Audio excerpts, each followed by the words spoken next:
اس میں جو بنیاد آپ نے رکھی ہے، انسان کا کام ہے کسی خیر کی طرح اور بنیاد ڈالنا، وہ آپ نے ڈال دی ہے۔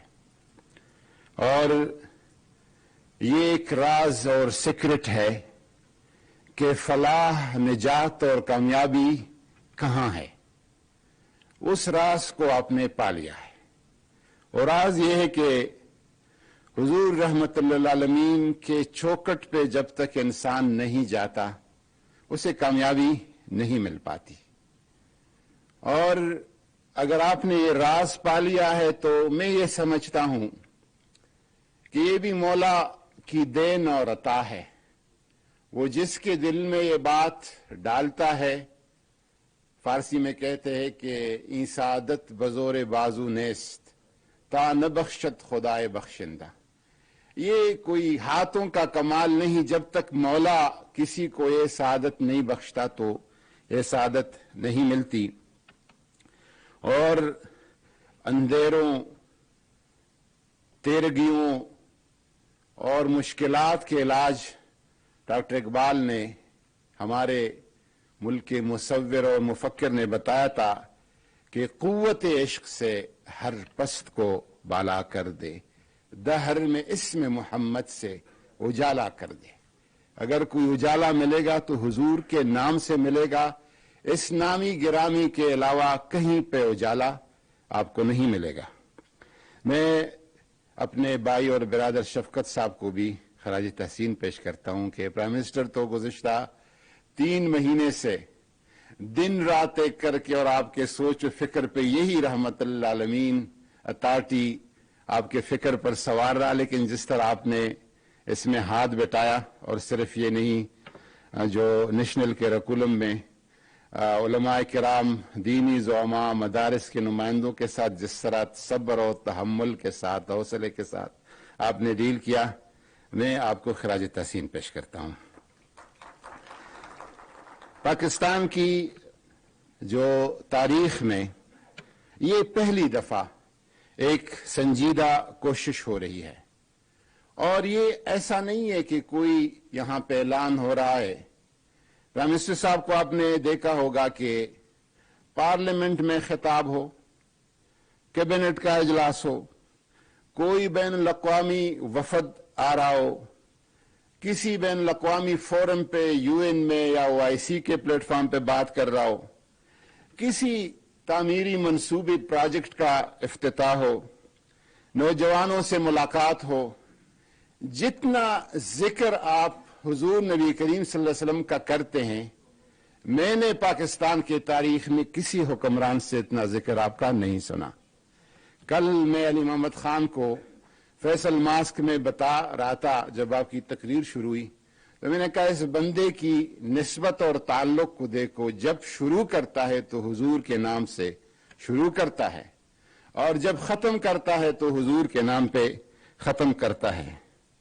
اور یہ کوئی ایسا گر ہے اور ایسا کام ہے، ڈاکٹر اقبال نے اپنے شعر میں فرمایا تھا، اور یہ اللہ کی طرف سے کہ کی محمد سے وفا تو نے تو ہم تیرے ہیں، یہ جہاں چیز ہے کیا لوح و قلم تیرے ہیں۔ آپ نے ہر جگہ ریاست مدینہ جو اسلامی تاریخ کا اساس اور بنیاد ہے اس کی بات کی، اور پاکستان کو اس اصل کی طرف لوٹنے کی بات کی۔ عربی میں کہتے ہیں کہ کل شیء یرجع الی اصلہ، ہر چیز ایک دفعہ اپنی اصل کی طرف لوٹتا ہے۔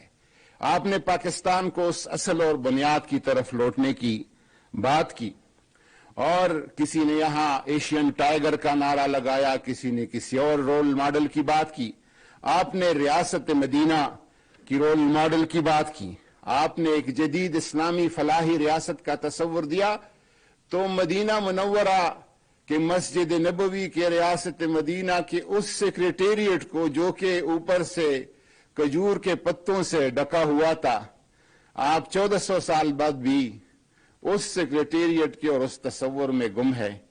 یہ انشاءاللہ تبارک و تعالیٰ میں سمجھتا ہوں کہ آج کا یہ دن اس ملک کا، اس قوم کا، اس کے فلاح کا بنیاد رکھے گا۔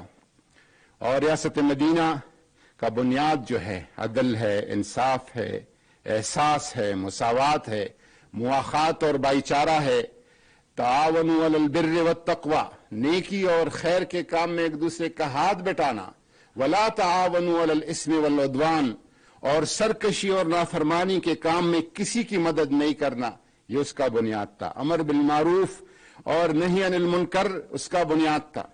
تمام طبقات کی سماجی، اقتصادی اشتراک اور شمولیت اس کا بنیاد تھا۔ آپ اس بنیاد کی طرف لے جانے کی بات کر رہے ہیں، اور مجھے یاد ہے جب آپ پہلی میٹنگ آپ نے بلائی تھی، پرائم منسٹر صاحب نے کہا، میں نوجوان کے لیے کہہ رہا ہوں، پرائم منسٹر صاحب نے کہا کہ ایک بچہ ہے جس کے ساتھ سمارٹ فون ہے اور وہ رات سوتے وقت اپنے بستر میں، اپنے بیڈ روم میں چلا جاتا ہے، کمبل اوڑھتا ہے، تو کیا اس کو اسکول کا ٹیچر یا استاذ روک سکتا ہے؟ کیا اس کو مسجد کا امام روک سکتا ہے؟ کیا اس کے والدین اس کو روک سکتے ہیں؟ نہیں روک سکتے۔ اس کے ذہن اور فکر اور دل کو آپ نے مسلمان بنانا ہوگا، اور جب تک آپ اس کی دل اور ذہن میں خوف خدا اور حب رسول صلی اللہ علیہ وسلم کا بنیاد نہیں رکھیں گے، تب تک کام نہیں ہوگا۔ زبان پہ کہہ بھی دیا لا الہ الا اللہ تو کیا حاصل؟ دل و نگاہ مسلمان نہیں تو کچھ بھی نہیں۔ جب آپ کے دل اور نگاہ اس کے لیے یہ انشاءاللہ یہ اطاعتی ایک تربیتی نظام، اصلاحی نظام انشاءاللہ تعالی وضع کرنے والی ہے۔ اور ایک بات میں کہتا ہوں، میں پرائم منسٹر صاحب کے وزیر مذہبی امور کے طور پر جدھر جاتا ہوں تو مجھے کہتے کہ ریاست مدینہ کدھر ہے؟ ریاست مدینہ کا کیا ہوا؟ بدقسمتی سے وہ جو تعصب سے بڑے لوگ ہیں وہ اس کو بھی ایک طعنہ کے طور پر ہمیں کہتے ہیں، لیکن میں ان کو کہتا ہوں کہ ریاست مدینہ راتوں رات یکدم والا معاملہ نہیں ہے، یہ ایک مسلسل طلب ہے، مسلسل جستجو ہے اور ایک مسلسل جد و جہد ہے۔ لیکن میں آپ کو بتاؤں کہ ہر پاکستانی کی جیب میں 10 لاکھ کا ہیلتھ کارڈ اس کی جیب میں رکھنا ضرورت کے اور علاج کے وقت، یہ میں سمجھتا ہوں کہ ریاست مدینہ کی طرف ایک قدم ضرور ہے۔ میں سمجھتا ہوں کہ بلا تمیز رنگ و نسل احساس پروگرام کے ذریعے 200-300 ارب روپے تقسیم کرنا، اس سے رنگ کا نہیں پوچھا جا رہا، قومیت کا نہیں پوچھا جا رہا، مذہب کا نہیں پوچھا جا رہا، سیاسی وابستگی کا نہیں پوچھا جا رہا۔ میں سمجھتا ہوں کہ یہ ریاست مدینہ کی طرف ایک قدم ہے، اور جنوری اور دسمبر کی راتوں میں سردی سے ٹٹرتے ایک مزدور کے لیے پناہ گاہ اور لنگر خانے کا انتظام، یہ ریاست مدینہ کی طرف ضرور ایک قدم ہے۔ آگے کتنے قدم رکھنے ہیں، کب رکھنے، انشاءاللہ تعالی جب آپ کا ارادہ ہو اور کوشش ہو، اللہ تعالی اس میں ساتھ دیتا ہے۔ ہماری یہی کاوش ہے، یہی کوشش ہے، اور میں خاص کر جو علماء ہے، مشائخ ہے، وارثان منبر و محراب ہے، پرائم منسٹر صاحب کی ویژن کے مطابق میں بات کر رہا ہوں۔ ہم تو نماز کی بات کر رہے ہیں، حضور کی سیرت کی جب بات کرتے ہیں، نماز کی، روزہ کی، زکوٰۃ کی، حج کی، یہ تو کتنے عرصے بعد قرآن کی نزول کے بعد فرض ہو گئے۔ وہ چیز جو حضور کے ساتھ بچپن سے ساتھ رہی اور نبوت کے اعلان سے پہلے بھی لوگ مان رہے تھے، وہ صداقت اور امانت تھی۔ صادق و امین حضور کے دشمن بھی مان رہے تھے، نبی نہیں مان رہے تھے لیکن صادق و امین مان رہے تھے۔ کیا ہم نے اپنے خطبوں میں، اپنے تربیت میں کبھی صادق و امین کی اس طرح بات کی ہے جس طرح ہونی چاہیے؟ ہم کانے کے فضائل اور سنت تو بتاتے ہیں کہ ہاتھ دو، بسم اللہ پڑھو، اس طرح لقمے لے لو، اپنے سامنے سے کھاؤ، لیکن یہ بھی بتانا ضروری ہے کہ حلال کھانا یہ سب سے اولین بات ہے شریعت اور دین اور حضور کی تعلیمات کی۔ پرائم منسٹر صاحب، آپ نے صحیح طرف نشاندہی فرمائی ہے۔ ہم سارے لوگ، قبلہ اعیاز صاحب ہوں گے، میں ہوں گا، ڈاکٹر انیس صاحب ہوں گے، آپ کی کیبنٹ کی کولیگ، انشاءاللہ تعالی اس میں آپ کا ساتھ دے کر، آپ کے ساتھ مل کر انشاءاللہ تعالی اس کام میں اپنا حصہ ڈال کے فخر محسوس کریں گے۔ مرزا اسد اللہ غالب نے کہا تھا کہ عرش سے نور چلا اور حرم تک پہنچا، سلسلہ میرے گناہوں کا کرم تک پہنچا۔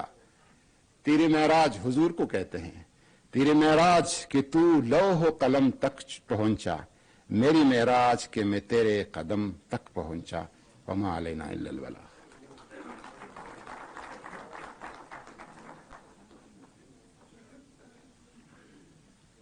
بہت شکریہ پیر نور اللہ قادری صاحب، وفاقی وزیر برائے مذہبی امور۔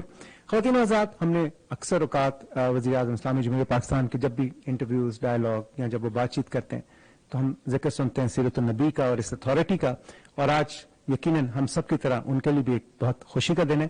اب میں دعوت دینا چاہوں گا وزیر اعظم اسلامی جمہوریہ پاکستان جناب عمران خان صاحب سے کہ وہ تشریف لائیں اور اپنا خطاب کریں۔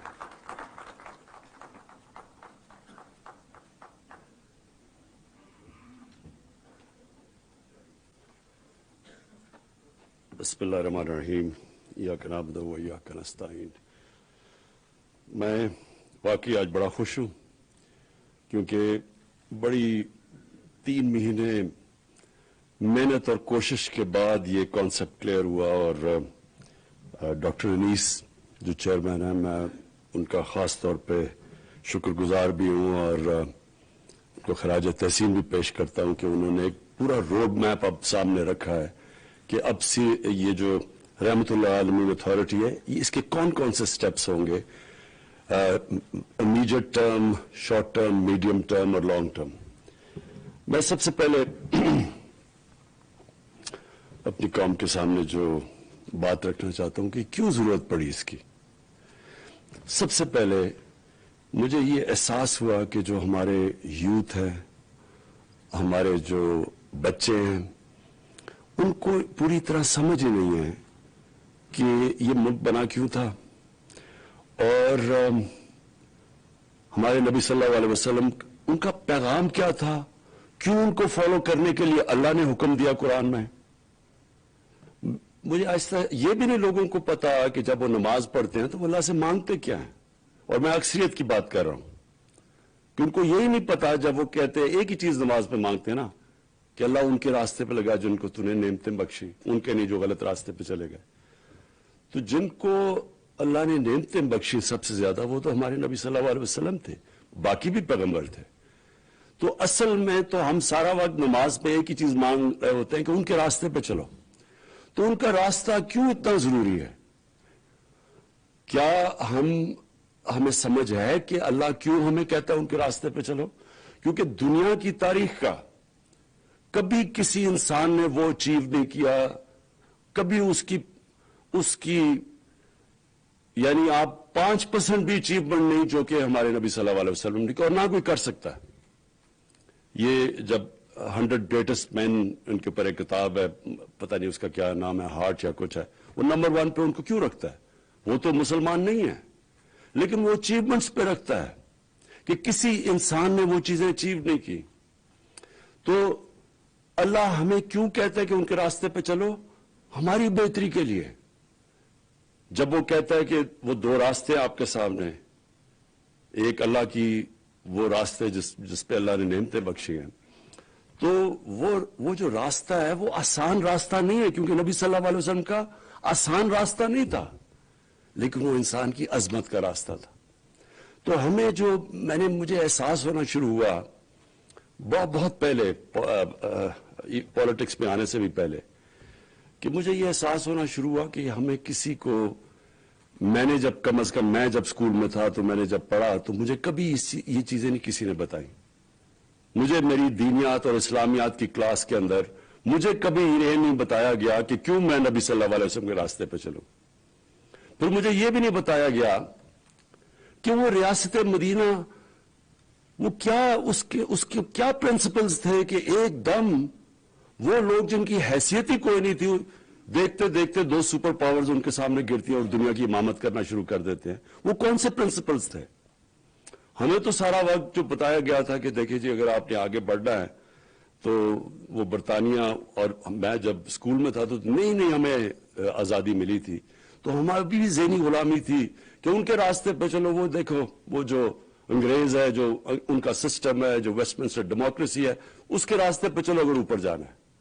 ہمیں پڑھایا کچھ جاتا تھا، لیکن اصل میں ہمیں یہ کہا جاتا تھا کہ اصل میں انسان اوپر جا ہی نہیں سکتا جب تک ان کے راستے پہ نہ چلو جنہوں نے آپ کے اوپر حکومت کی تھی. اور یہ سب سے بڑا مسئلہ ہے کہ ہمارے میں ایک ڈسکنیکٹ ہے. ہماری ہم جب دین کی اپنے بچوں کو تعلیم دیتے ہیں، ہم ان کو یہ بتا ہی نہیں سکتے کہ کیا وجہ ہے کہ آپ کو یہ جو ہم آپ کو پڑھاتے ہیں کہ ان کے راستے پہ کیوں چلو. تو دیکھیں، میں کوئی اسلامک اسکالر نہیں ہوں، میری تو اپنی زندگی سے سارے تجربہ ہوا ہے مجھے. میں تو اسلام کی طرف، دین کی طرف، اسلام تو خیر ہم پیدا ہی اسلام میں ہوئے تھے، لیکن دین کی طرف سے تو میں اپنی زندگی کے تجربے سے آیا ہوں. اور وہ کیسے؟ کیونکہ مجھے 2 مختلف کلچرز کو میں نے اندر سے دیکھا. اپنے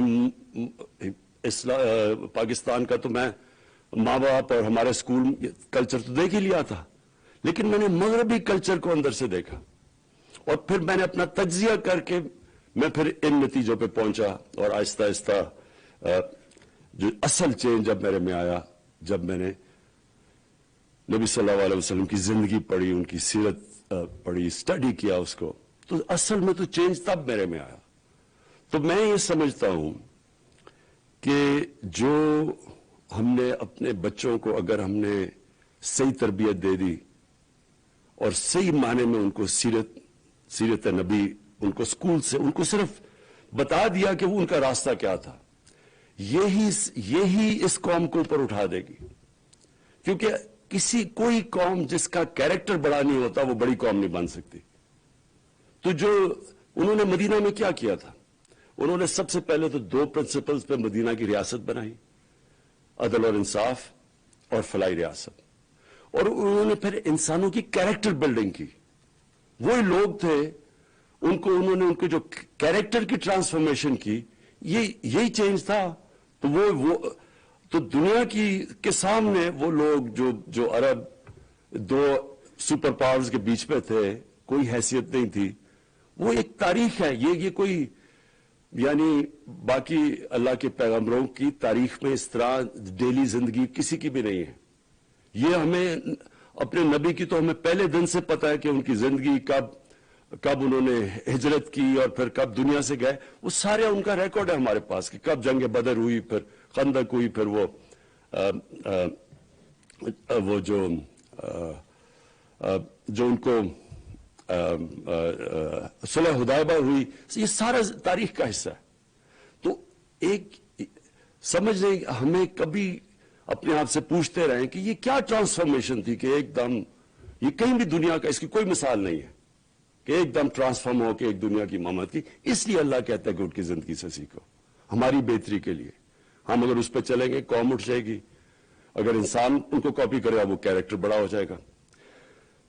پھر جب سے مجھے حکومت ملی تو میں نے یہ کیوں میں نے رحمت اللہ عالمین اتھارٹی کا فیصلہ کیا. سب سے پہلے میں کیونکہ مغربی کلچر بھی سمجھتا تھا، اپنا بھی کلچر دیکھا، تو میں نے یہ ریئلائز کیا کہ گورنمنٹ کئی چیزیں نہیں ٹھیک کر سکتی. کیا نہیں ہم ٹھیک کر سکتے؟ مدینہ کی ریاست میں جو قرآن کی آیت ہے امر بالمعروف، اچھائی کے ساتھ کھڑی اور برائی کو ختم کرو، یہ جو برائی کے خلاف کھڑے ہو، یہ جو بیسک جس کو ایک morality یا ایتھکس ایک سوسائٹی کی اس کے پر بیس ہوتی ہے. تو میں نے جب دیکھا کہ ہمارے سے وہ بہت آگے ہے مغرب، برطانیہ کا جو سوسائٹی ہے وہ ہمارے سے بہت آگے ہے. وہ واقعی برائی کو دباتی ہے اور اچھائی کے ساتھ کھڑی ہوتی ہے. ان کی جو ایتھکس ہے، ان کی جو morality ہمارے سے بہت آگے ہے. کبھی بھی وہاں کوئی تصور بھی نہیں کر سکتا کہ وہ پبلک کا پیسہ چوری کرے، کوئی مقصود چپڑاسی کے نام پہ 4.25 ارب روپیہ رکھتے اور وہ کئی شکل بھی دکھا سکے. سوسائٹی روکتی ہے اس کو، کیونکہ میں نے تو وہاں دیکھا ہوا ہے. وہاں ایک لارڈ آرچر تھا، بڑا قریب تھا مارگریٹ تھیچر کے. وہ صرف اس نے عدالت میں جا کے اس کا جھوٹ پکڑا گیا، 3 سال جیل میں گزارا. سب سے طاقتور پرائم منسٹر کا وہ قریبی آدمی تھا.